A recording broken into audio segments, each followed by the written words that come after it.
This was a pretty good fake out by ScreenRant. I can't believe I fell for it, but here we are. Power Rangers' most important Red Ranger was never Jason or Tommy.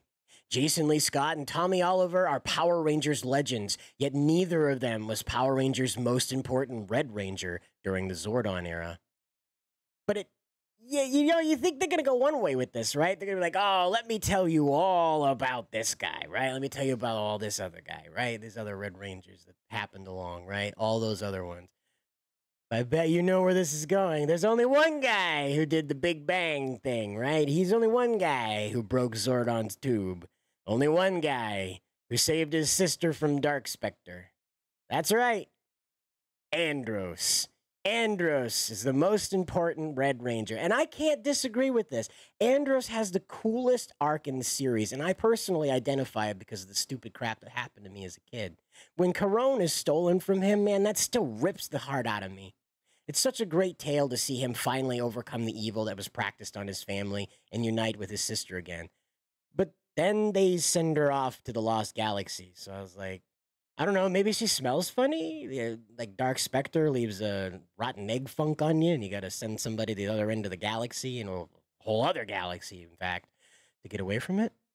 I don't know.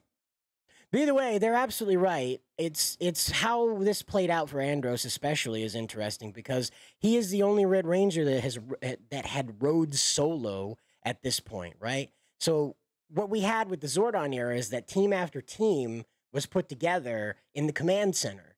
Zordon had created all this auxiliary stuff out in space that he'd never told terrestrial, the Earth Rangers, about. And in rides Andros with the mega ship, it's not only a transportation ship, but also a Megazord in itself. Which again, we hadn't seen as like the main Megazord as one vehicle. It doesn't combine.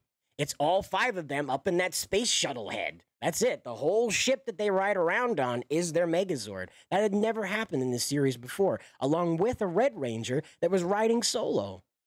Meaning he didn't have a team when he came across them. He didn't even have, like, my team died. He just had all these neat morphers that Zordon left behind, and there it is. I encourage you to check out Power Rangers in Space. I believe it's available on Netflix, but if you don't want to give them their money, I'm sure your money, not their money. It's your money that they're abusing. That's right. So if you want to check that out, I'm sure Shout Factory has it. And if not, well, just make sure you check your local Walmart. It's a very popular series, so it'll be in and out of stock, I'm sure. Check it out and find out why ScreenRant got me all wound up with that title.